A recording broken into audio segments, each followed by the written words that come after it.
Te amamos, Jesus. Por favor, tome o seu assento, abra comigo a sua Bíblia no livro de Gênesis, capítulo 6. Nós vamos ler alguns versos alternados. Os versos 11 a 14, Gênesis 6, do 11 ao 14. Depois 17 e 18, diz assim: a terra estava corrompida à vista de Deus e cheia de violência. Deus olhou para a terra e eis que estava corrompida, porque todos os seres vivos haviam corrompido o seu caminho na terra. Então Deus disse a Noé: resolvi acabar com todos os seres humanos, porque a terra está cheia de violência por causa deles. Eis que os destruirei juntamente com a terra. Faça uma arca de tábuas de cipreste, nela você fará compartimentos e a revestirá com betume, por dentro e por fora. Deste modo você a fará. Seu comprimento será de 130 metros de largura, de 22 e a altura de 13. Faça uma cobertura por meio metro, coloque uma porta lateral e faça 3 andares, um embaixo, um segundo e um terceiro. Eu acabei lendo tudo aqui direto, tá, irmãos? Agora o 17.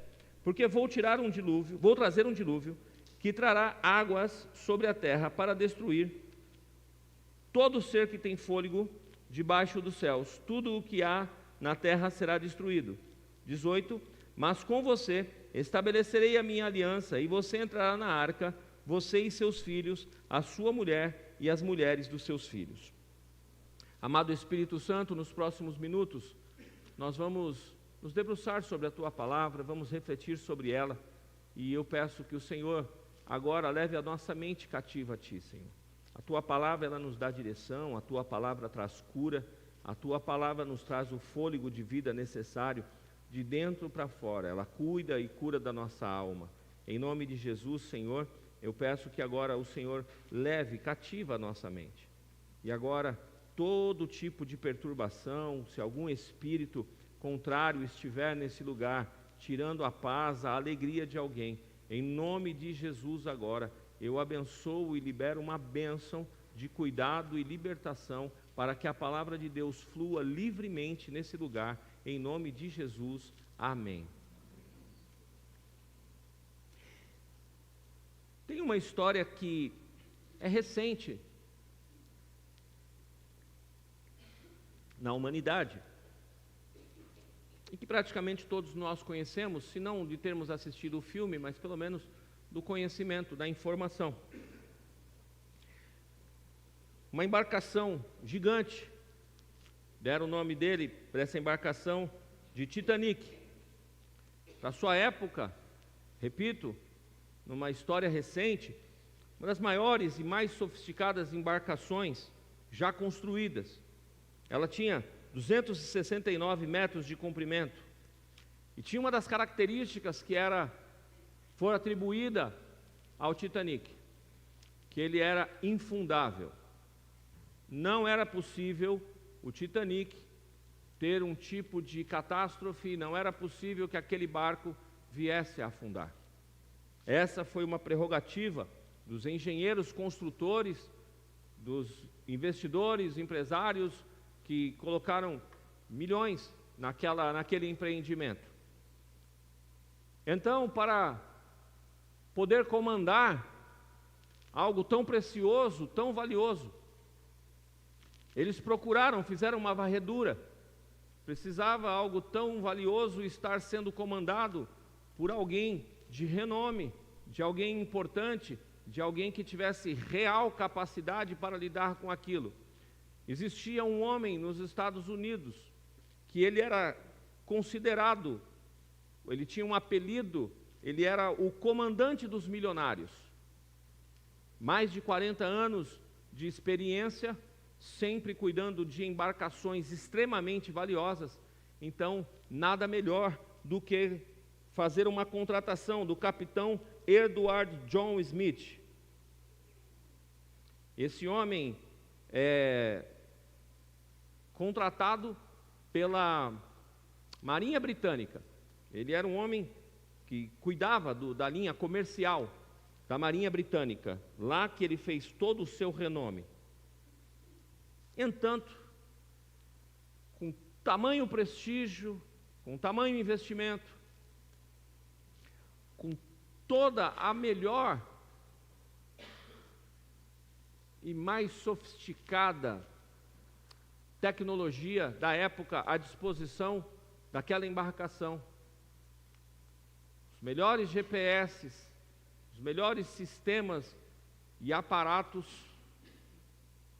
esse navio, ele, com todo o seu prestígio, colide num iceberg e o que era infundável, ele afundou e mais de 1.500 vidas morreram nessa situação. Eu volto na história cerca de 4.260 anos e tenho essa história que eu li para vocês aqui. Deus, ele está triste com o homem, ele está, algumas versões vai dizer que ele está arrependido. Nós sabemos que Deus não se arrepende. A ideia é um nível de entristecimento muito grande com a humanidade, e ele resolve acabar com tudo. Falou: olha, eu vou resetar, eu vou começar de novo, e eu escolho então um homem simples chamado Noé. Nesse tempo existem alguns contrastes aqui que nós precisamos observar. Deus fala para ele, dá uma planta para ele e fala: rapaz, eu vou fazer chover, eu vou trazer uma catástrofe de água aqui, e eu vou fazer um dilúvio, vou acabar com tudo, mas eu quero recomeçar a partir de você e da sua família, e você vai me construir uma embarcação. A palavra tecnologia era algo inexistente. A palavra segurança, o conceito de segurança do trabalho, esquece. Isso não existia. Nós temos aqui condições extremamente remotas. Um homem sozinho, ele recebe de Deus uma planta e falou: olha, você vai usar material tal e tal. Eu não quero entrar nesses detalhes, mas aí você tem aí o capítulo 6, você depois em casa pode ler. A tônica do que eu quero chamar a atenção para nós refletirmos essa manhã, ela está em outro lugar, em outro ponto, digo, e nós então temos que observar que esse homem, ele tem ali toda uma direção, e ele não é um engenheiro. Aliás, o conceito de engenharia para essa ocasião nem era ainda estabelecido. Um homem simples, um homem comum, ele então recebe essa orientação e ele resolve obedecer. E ele resolve começar uma empreitada. Ele começa então essa empreitada apenas com orientação divina. Parece simples. Parece simples. Nós temos esse homem, ele vai começar a fazer então a sua construção. Quando você olha toda a história, você vai ver que ele leva cerca de 120 anos construindo um barco. Só que esperando uma chuva. Nós temos zero condição tecnológica, recurso baixíssimo, um homem que não é especialista naquele assunto. Nós temos um cenário extremamente curioso que talvez você não saiba. Deus está prometendo que vai ter um dilúvio, vai acabar com tudo, porém, esse povo não conhecia o fator chamado chuva. A chuva não era algo conhecido desse tempo. Nesse período aqui, o modelo de irrigação das plantas não era esse modelo que nós conhecemos da chuva. Então, nós encontramos Natan, me ajuda com a troca daquela situação, senão de 5 em 5 minutos esse negócio vai ficar me interrompendo aqui. Nós temos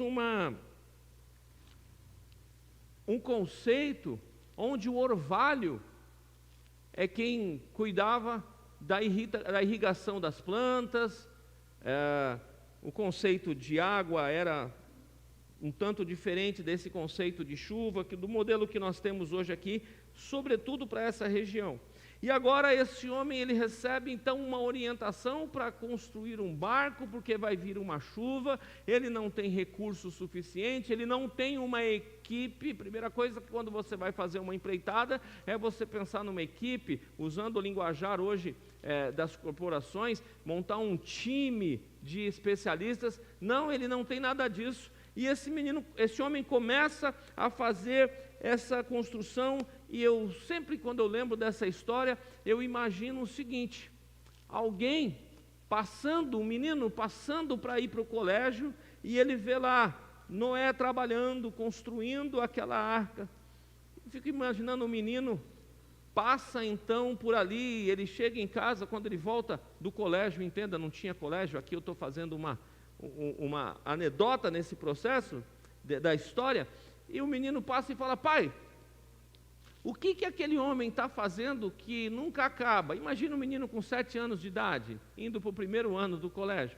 Fala: filho, esse maluco aí, ele falou que vai chover e que ele vai construir um barco para todo mundo entrar nesse barco, ele vai levar uns animais, que ele falou que ele ouviu Deus dizendo sobre isso. Esse menino, ele chega agora na formatura, na 8ª série, e quando ele está indo, Dário, para a formatura, ele passa lá e ele se atenta, ele vê lá quem? No mesmo lugar, trabalhando, o velho Noé. Ele está trabalhando. Fala: mas esse camarada não acaba com essa história? Essa história, desde quando eu tinha 7 anos de idade, eu passo aqui, estou vendo esse homem trabalhando, fazendo esse barco, e nunca que acaba esse barco. Chega a hora do dia do casamento desse menino, ele está indo para a barbearia do Júlio, e ele fala: bom, vou lá dar uma geral, vou me arrumar, porque é dia do casamento, e ele passa por onde passa, pelo trajeto, e ele fala: rapaz, desde criança eu estou aqui, esse homem está fazendo esse barco com essa história. Eu imagino ele chegando ao final da vida dele, o pai, ao final da vida dele, fala: pai, o senhor está indo embora já, meu filho nasceu. E eu imagino eles conversando: e o senhor viu? O velho Noé continua fazendo aquele barco. O processo durou cerca de 120 anos. Tudo muito rústico. Tudo com muita dificuldade.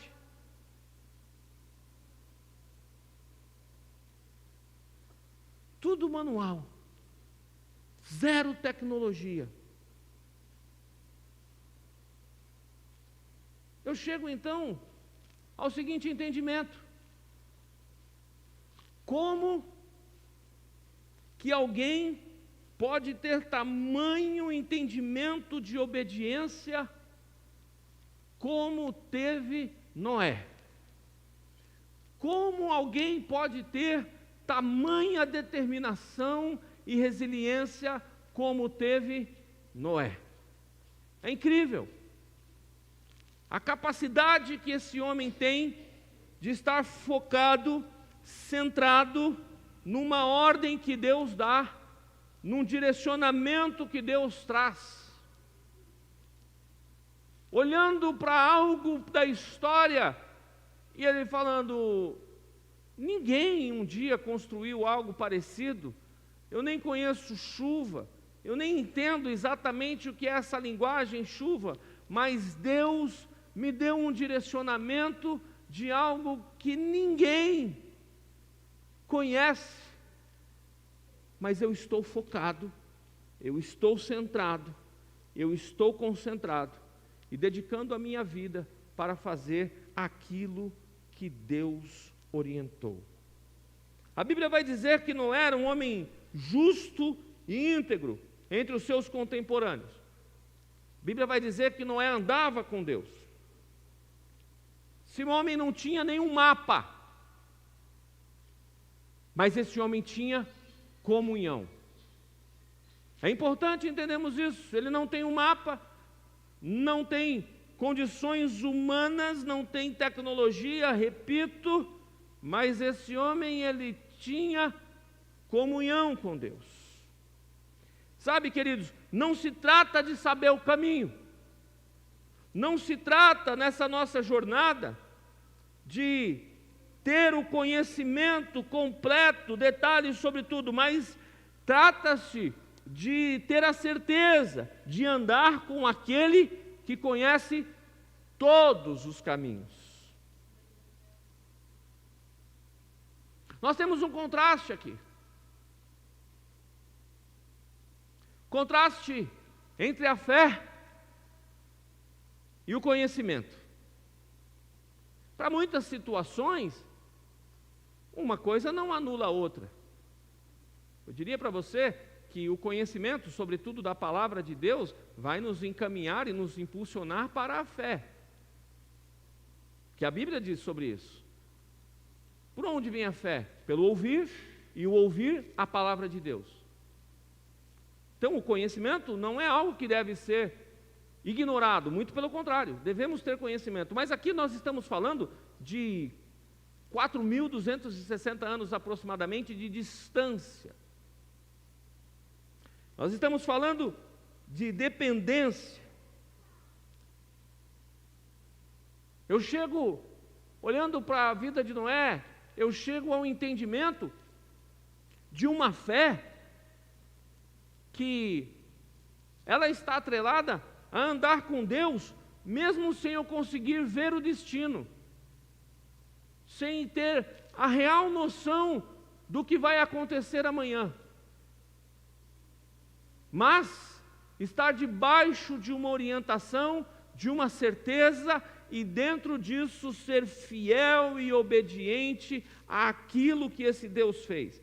Em um mundo onde tudo é guiado por dados, irmãos, e lógica, Deus ainda chama pessoas para viverem pela fé.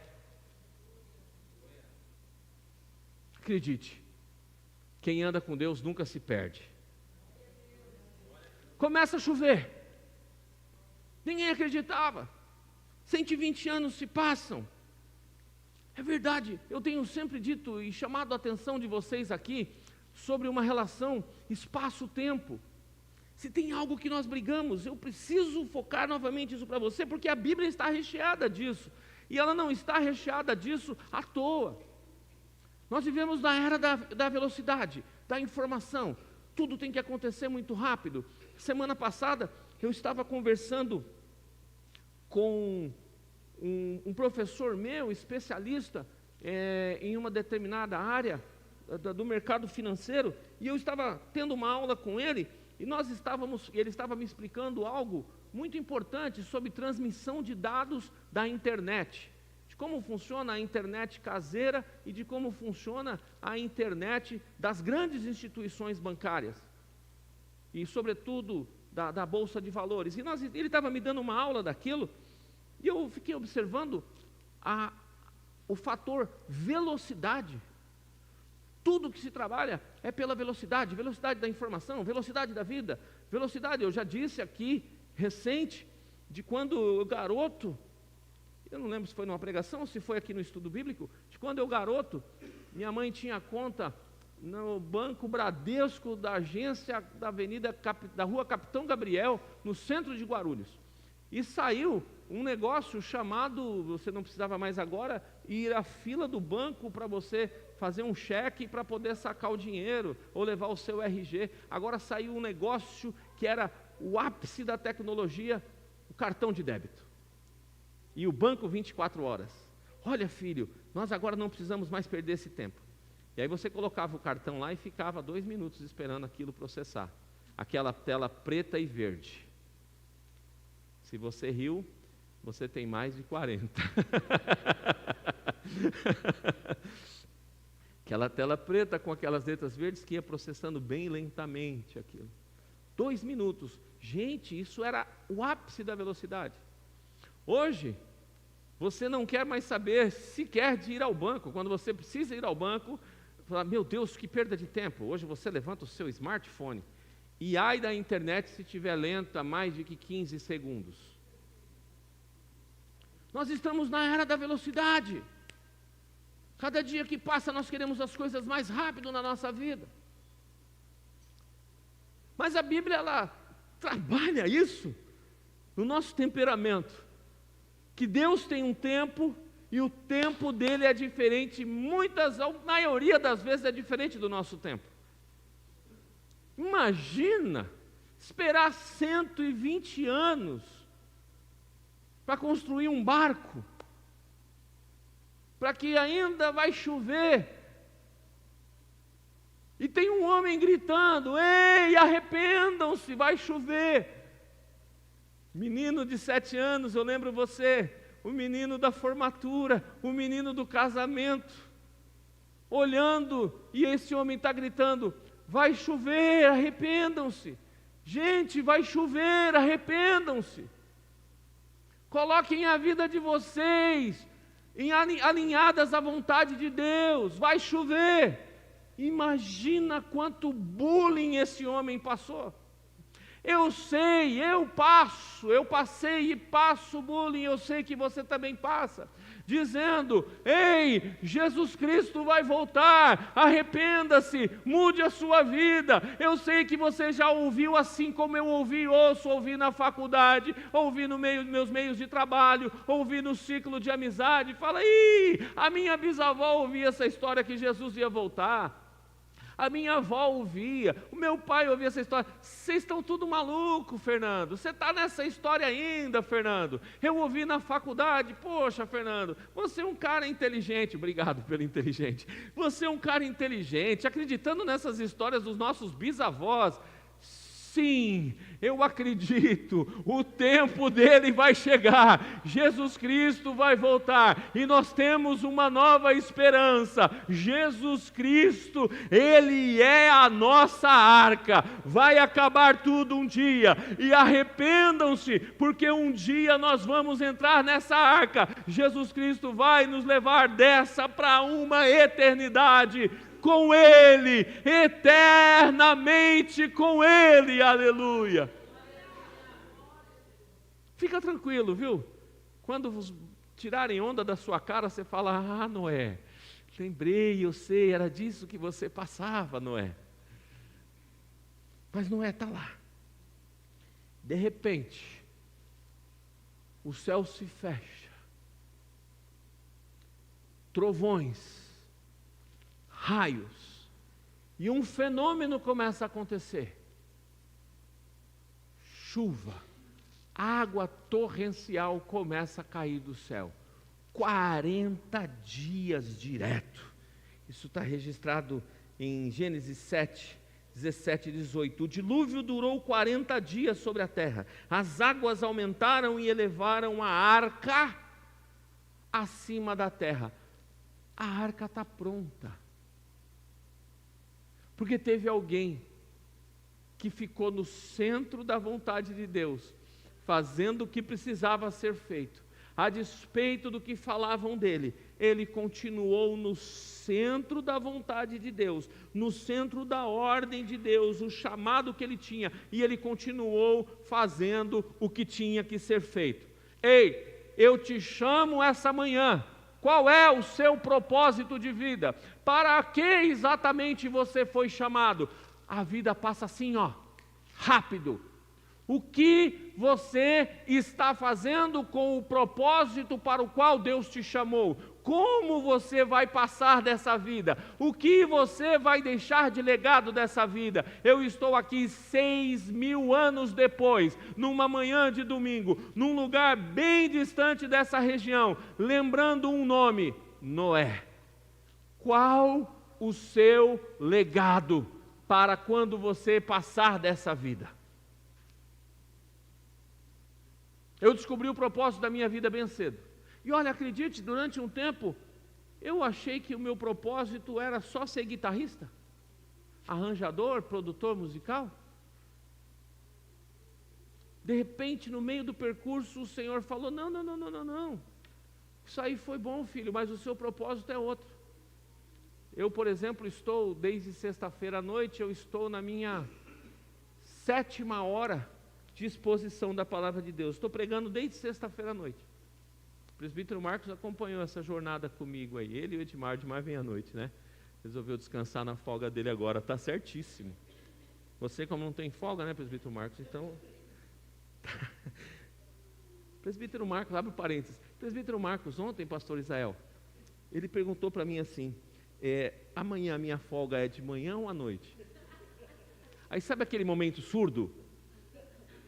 Pastor Carlos, ontem eu tive um momento surdo, tipo assim, não sei, não estou entendendo. Tive um momento... Folga? Oficial, obreiro de folga? Folga? Nossa folga vai ser na cidade do Pé Junto. Cássia, me ajuda nesse processo. Fecha parênteses.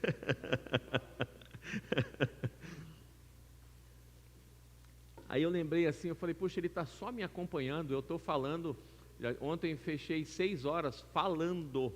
Eu falei 6 horas, ensinei a Bíblia 6 horas para o povo. O camarada só me acompanhando e ele quer folga. Amanhã eu ainda vou falar mais pelo menos 2 horas. Ele vai ficar bom. Pastor Zon, está andando comigo, ele vai ficar bom. A arca não tinha leme. Começou a chover torrencialmente. E agora a arca está acima da terra. Essa arca não tinha leme. Mas acredite, ela não estava à deriva.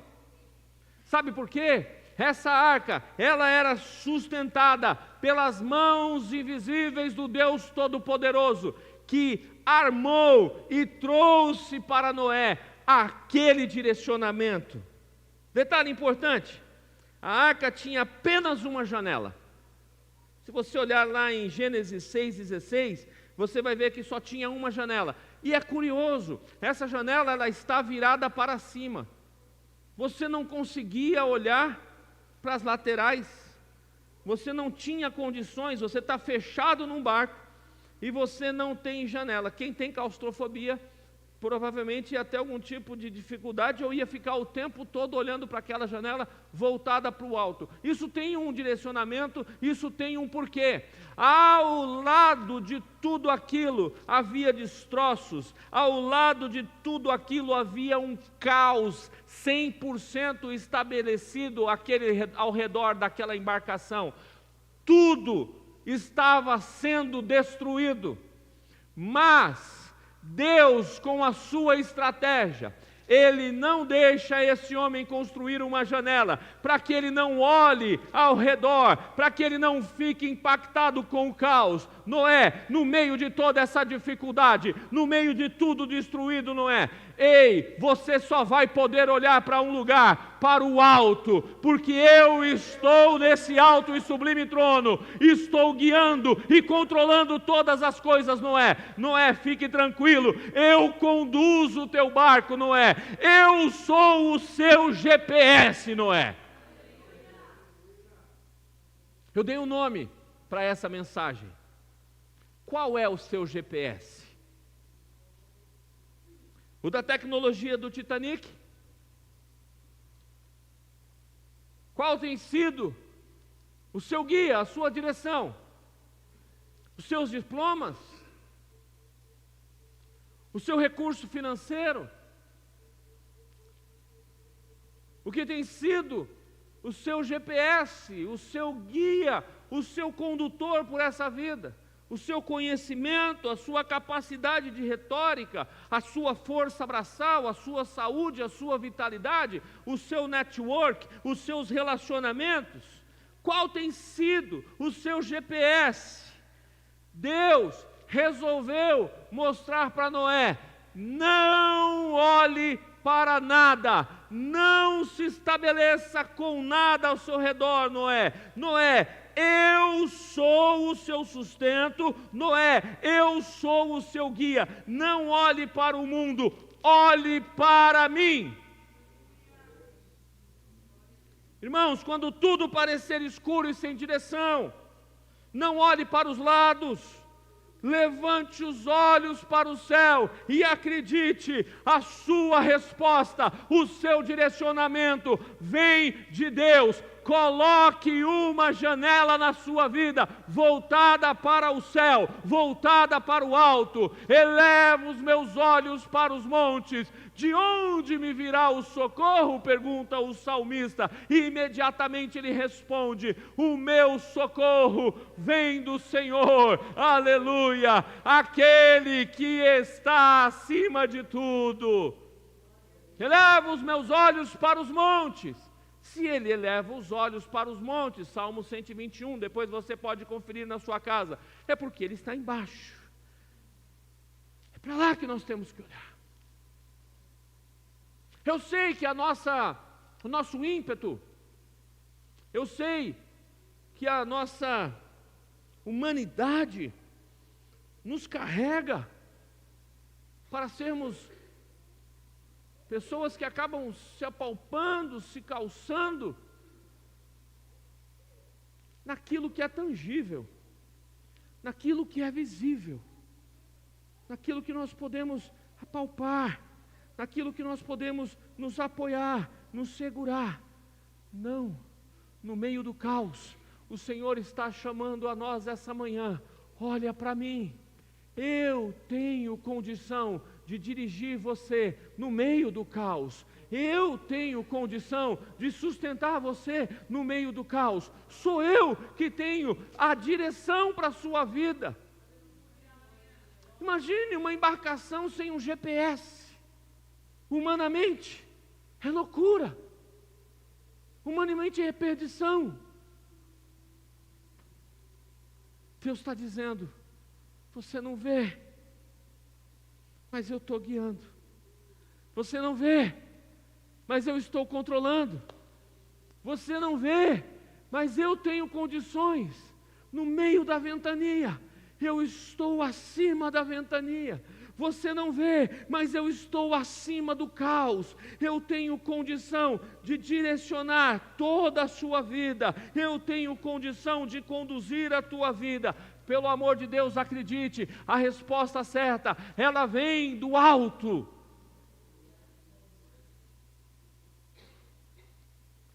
Terceira coisa que eu chamo a atenção nesse texto, Gênesis 8:4 vai dizer: no sétimo dia, no sétimo mês, no 17º dia do mês, a arca repousou sobre os montes de Ararat. Monte Ararat, ele fica na região atual da Turquia. 2027 nós vamos estar lá. Aleluia. A distância, a altura do Ararat, 5.137 metros. Essa arca, ela não apenas sobreviveu, não, ela repousou no ponto mais alto da região. Sabe o que isso mostra para mim e para você? Deus não só livra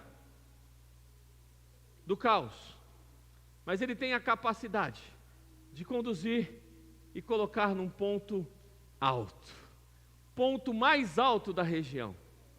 Qual é o ponto que você precisa? Você não consegue, imagina o esforço que seria para subir até o Ararat. Eu tive em 2013, talvez, no Peru, fui fazer uma viagem missionária. Irmãos, aquele negócio é tenso mesmo. Eu passei até a não xingar mais os jogadores de São Paulo quando vão jogar lá e fica reclamando daquele negócio de altitude. É tenso. A altitude é um negócio tenso. Eu me lembro de duas cenas engraçadas. Eu precisava atravessar, pastor Israel, uma rua para falar com a minha esposa. Olha só que coisa interessante, num passado tão próximo, né? Eu ia naquela, meu Deus, me ajuda, irmãos, Lan House. Não tinha internet onde eu estava, então eu tinha que ir até uma Lan House e fazer um acesso e conversar com a minha esposa no MSN. altíssima tecnologia MSN. Isso tem 12 anos. Olha como a coisa da informação, agora tudo é IA. Meu Deus do céu. Minha filha não para de falar em IA. E eu estou assim, do que ela está falando, gente? Do que essa menina está falando? E eu tomando um couro na comunicação. Não é que eu estou ficando velho, é que a nova geração ela é de uma velocidade absurda.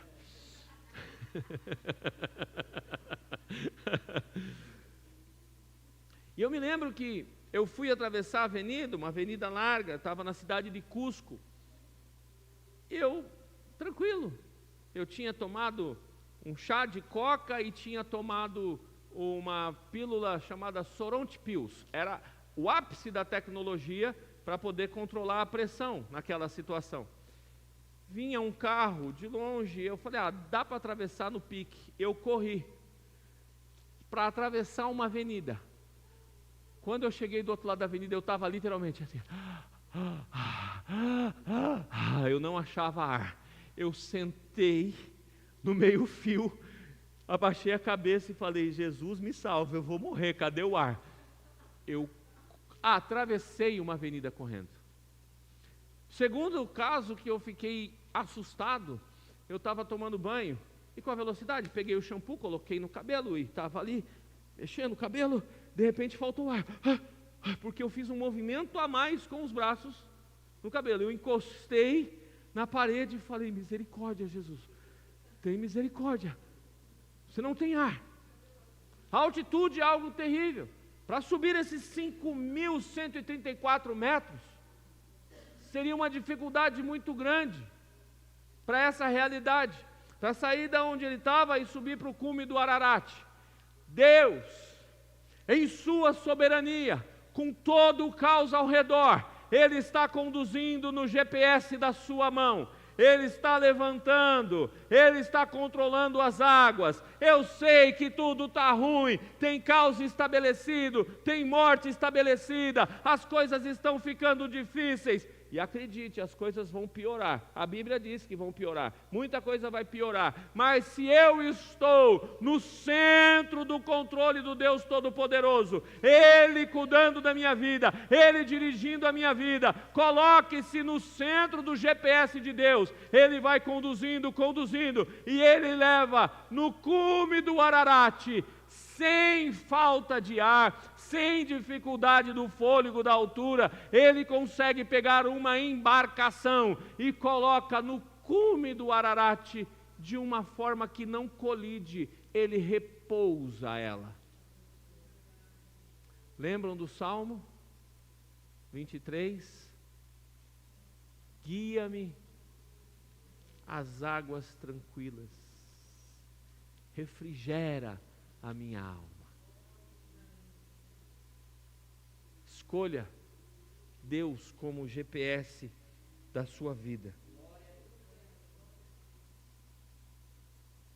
Tem um tempo total, ele chega lá, não sai de cara, não pode descer. As águas precisam baixar. São cerca de 370 dias para que haja segurança completa. Desde o início do dilúvio até Noé sair da arca, o período total é cerca de 370 dias. Com a certeza que a terra está seca.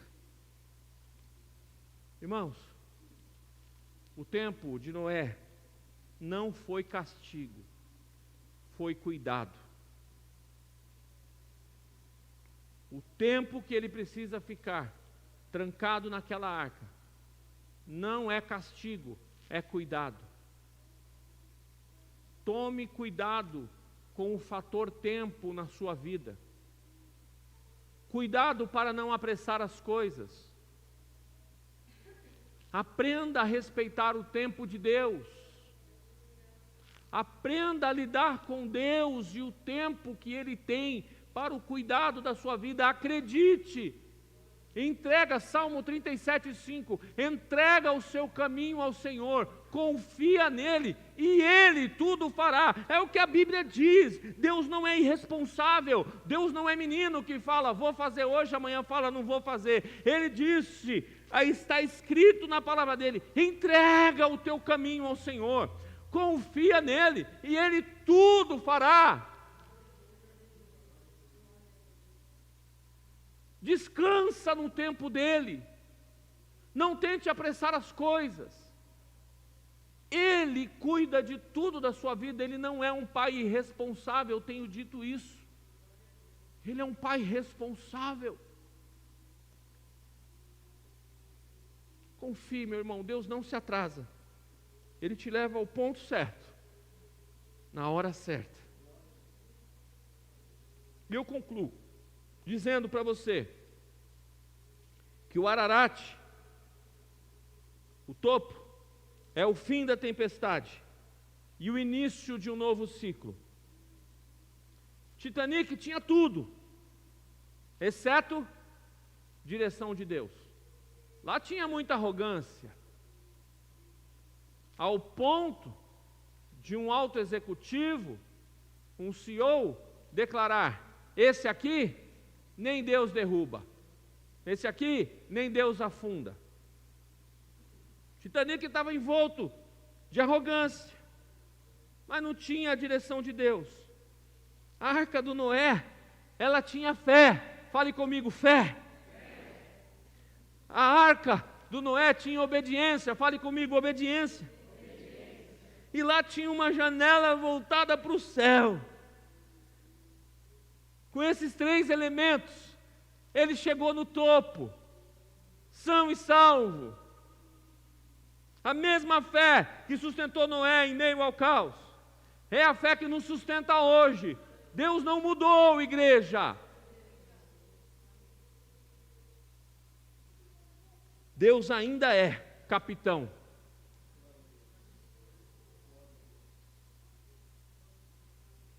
Quem você está convidando para ser o capitão da sua vida? Ele é quem sabe nos conduzir até o Ararat. A minha pergunta para você é, um chamado para a ação é: que tipo de embarcação você está? Você está confiando em sistemas humanos ou na direção de Deus? Você consegue ver além da tempestade?